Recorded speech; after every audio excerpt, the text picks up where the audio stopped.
for Josh, or can I sneak in? Actually, request something first. Sly. Mike, CCS? Hey, Mason, you speak to the level of discourse that could go on this week at this game. All different odds. Yeah, I think.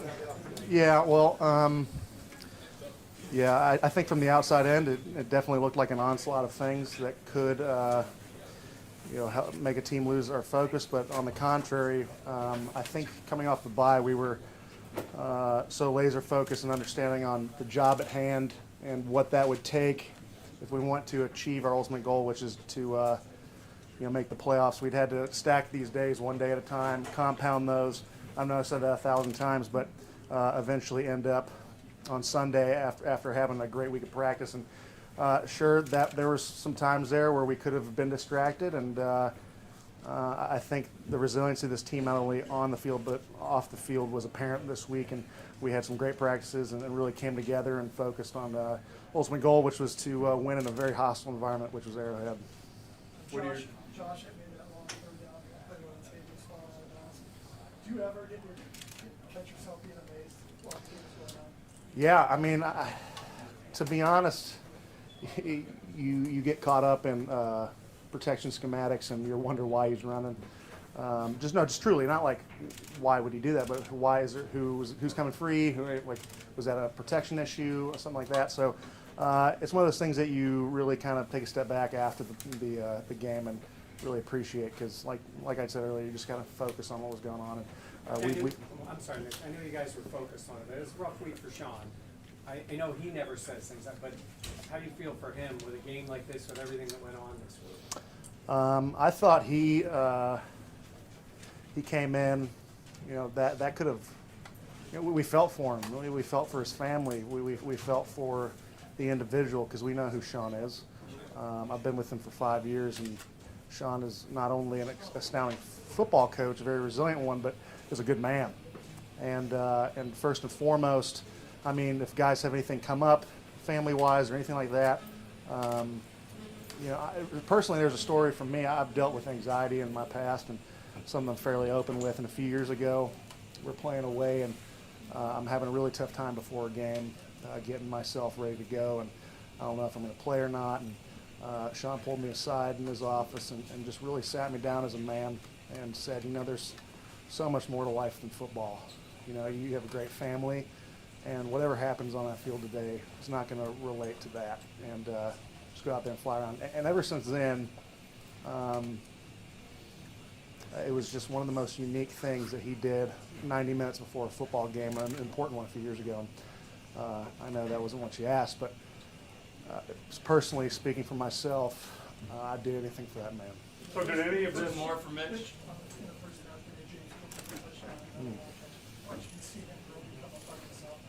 James Cook is a phenomenal football player, a guy who brings a lot of energy, even though he can seem stoic to say the least. It's a guy who runs hard, is wants to run the ball, wants to take a few hits, and like you saw, is available for Josh in those tough times. Did you feel, the team feel that this season was maybe on the line today with this game? Yeah, absolutely. I think when this team is not only, of course we want to focus on one day at a time and 1 week at a time, but we understood that to give ourselves the best position we have to kind of take a playoff mentality right now. And that doesn't mean you need to do anything else, add any more pressure to yourself, but tighten up the P's and Q's. And I think speaking for the offensive line, there's a lot of room for growth today in that regard. So great challenge coming up this coming week. Appreciate you. Yeah, thanks. Thank you.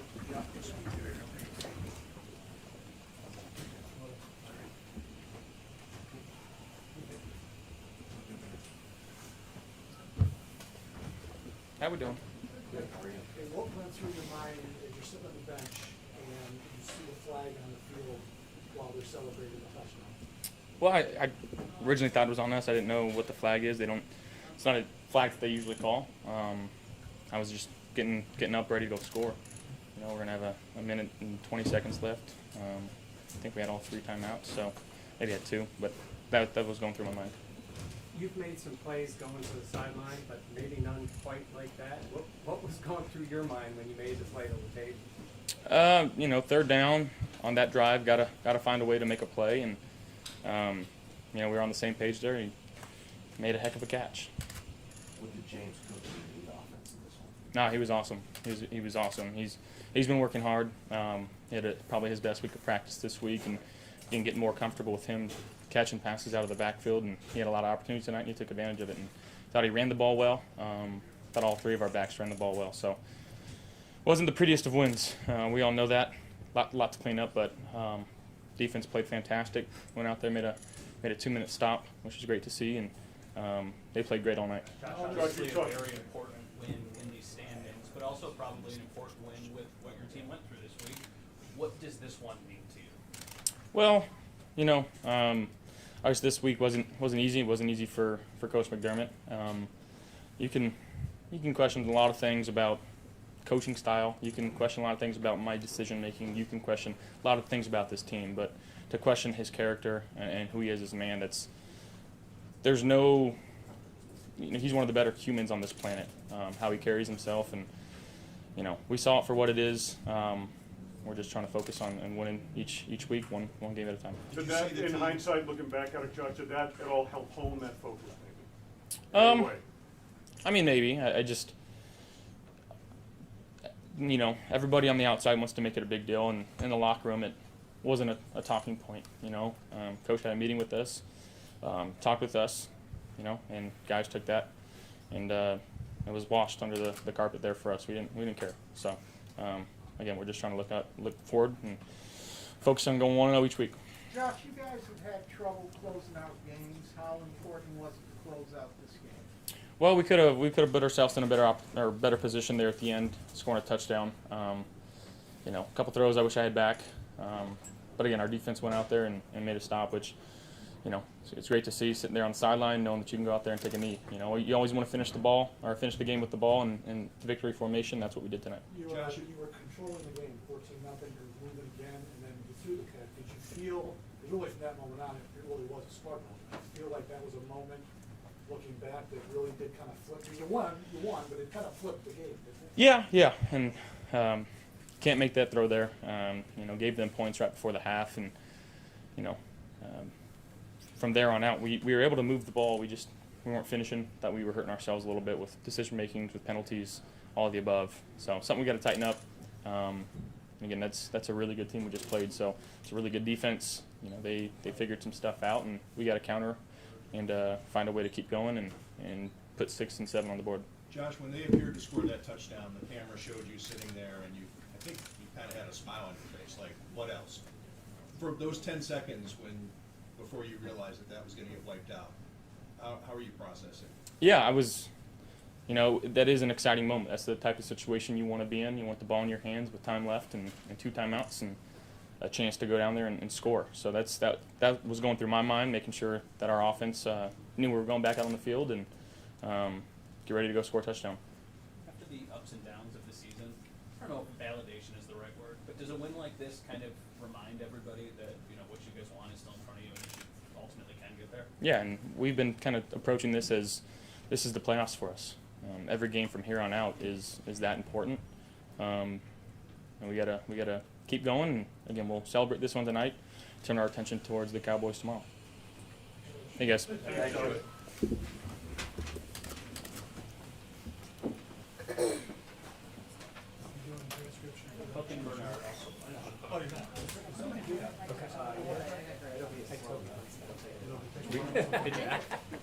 James Cook and Terrell Bernard are going to come in here. I'm just going to head into the locker room. I'm honestly just going to use my phone. I'm sorry. So I'll be back here.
set the tone early for the offense?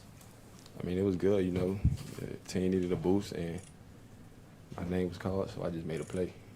Did you kind of smile after that wheel route because it looked very similar to the one back in Philly? You made it count this time. Yeah, you know, opportunities, you know, I can't mess up this time. So, you know, I made a play for my team and came alive. What happened? Just walk us through the seam route to the touchdown. So we ran this play all week in practice. So the safety moved over and touched up the seam for a touchdown. So everybody followed? Trent, Yeah, motion. yeah, Okay. You just opened up for it? yes, sir. How'd it go when you ran it all week in practice? It was smooth, same way, you know, and it kind of gave me flashbacks because it happened the same exact way in practice. So it was good on our part. You set a single game record of receiving yards in the first quarter alone. Just what has been working for you in the passing game? You know, just getting open and Josh finding me and making a play. That's about it. Do you feel you were able to build off the Eagles game as well? I mean, just getting more and more involved there. Yeah, you know, we got something to be playing for now, so, you know, keep going and keep going 1-0. You guys are like top 3 in rushing over the last 4 games.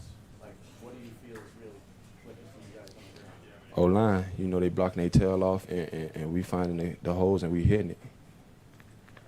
Thank you. Appreciate it.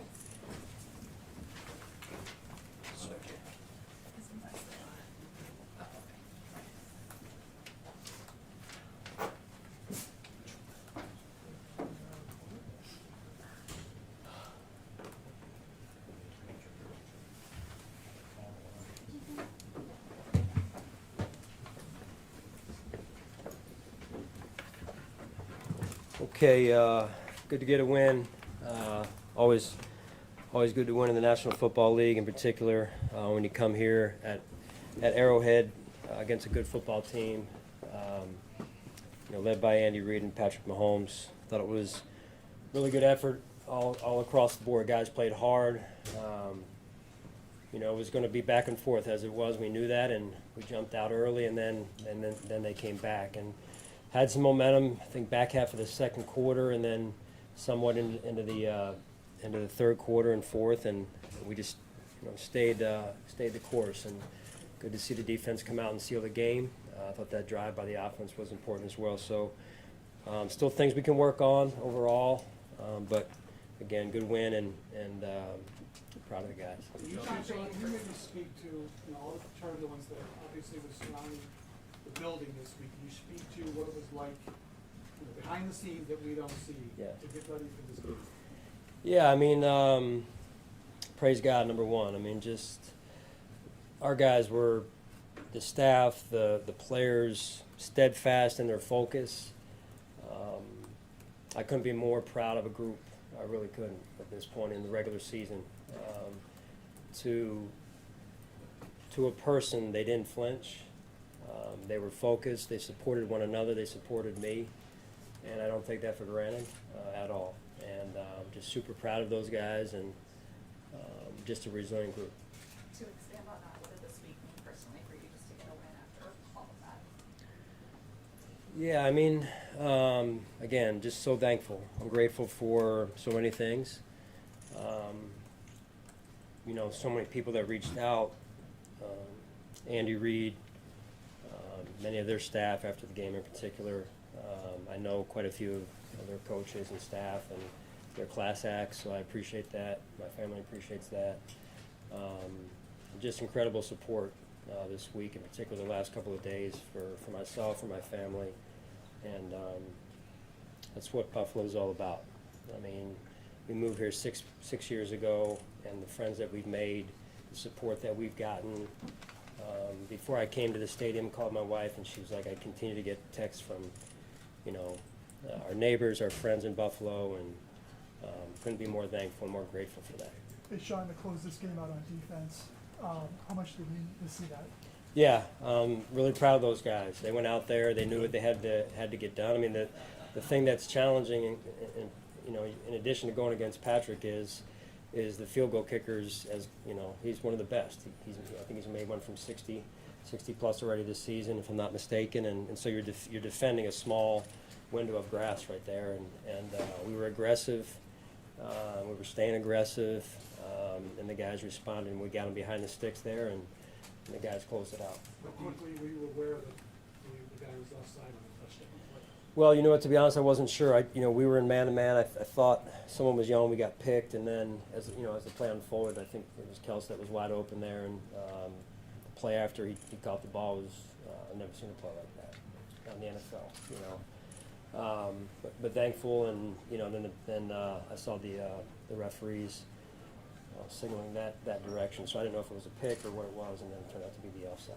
Can you take us through some detail of the last 2 minutes in terms of what your mindset was, your philosophy, what you wanted to do? Yeah, I wanted to be aggressive. That's how we practiced it during the week. We studied it over the bye week. We studied it long, and the staff I thought did a great job. It was very thorough in terms of the research we did, and then we practiced it that way.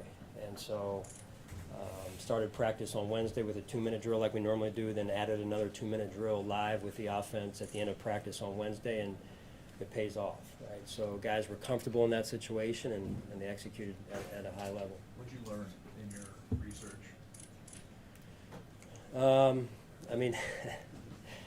The list is long, but at the same time, I just went back to studying, going back all of our 2 minutes this year, all of my 2 minutes as a play caller over the years. Teams that did it well have done it well this year, so it was rather extensive, and it's never really one thing, Tim.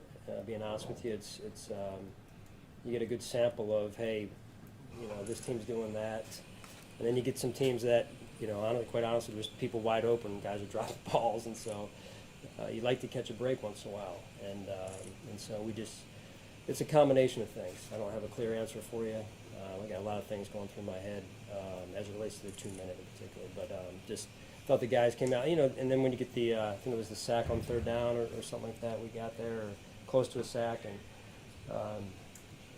staying with rushing 4, Patrick usually does a good job extending plays in those situations in the critical moments, and we were able to collapse the pocket on him where he threw it, and got the incomplete 2-minute. Did you feel Joe put you in a little bit of a precarious spot with the play calling before the 2-minute warning? You could have gotten down to the 2 if you just run on 1st down, probably. Yeah, it's a balance. It's delicate balance there. You got to know who you're playing on the other side too. Are you playing for 3 or are you playing for 7 and trying to make it that type of game? Whenever you're going against an elite quarterback and an elite offense, you've got to stay aggressive too. So it is a balance. I thought the offense did some really good things tonight. Sean, one of the things what did you see out of James today? What did he bring to the offense? Yeah, I thought he rebounded from last week in terms of the passing game, and that showed up in practice. Like I mentioned earlier in the week, he's growing, he's developing. It's a joy as a coach to watch a player continue to take steps in terms of his development. Sean, so Micah's injury, is that more of the same? I don't know. I don't know anything else at this point. I just know he was out of the game, and so I don't know where that stands right now. Sean, I know one of the things that you talk about often is always being breaking it, riding the wave. Yeah. How hard was that this week, though? The players I thought set a great example of it, led by Josh, Micah, our captains. Like you guys had probably heard when we left that meeting, that follow-up meeting that we had on, I guess that would have been Thursday. They were again steadfast. They weren't flinching. They knew. They just knew what the vision was moving forward, and they set a great example. And so, there was some moments for me, quite honestly, where I had to deal with some other things, obviously, more than I would have liked to, in terms of taking my eyes off of film and whatnot. But the staff did a phenomenal job of picking up the slack when I wasn't there. When you see everybody rally behind you like that, Yeah, smile. Yeah, it's they mean the world to me, and they showed their care, appreciation, love for me and my family. And this is professional sports. You don't get that everywhere. And the Buffalo community, same thing. It's like I said, we moved here 6 years ago. It's not like we've been here our entire lives, and they've just embraced us, and so we're so grateful as a family. Hey, Sean, Last one, please. Josh's third down throw right in front of you, Phil Latavius. How unique of a play is it for a quarterback to sort of know where he is on the field and is fine with it? Yeah, I mean, that was how we drew it up in the playbook, really, you know. He's got an unbelievable feel, and I mean, to know where, I think he did something earlier with Dalton in the game as well, and he makes some plays that very few, if anyone, in the league can make, and so that's part of what makes him special. Thank you. All right, thanks guys, appreciate it. Real Menard's coming to the podium as well.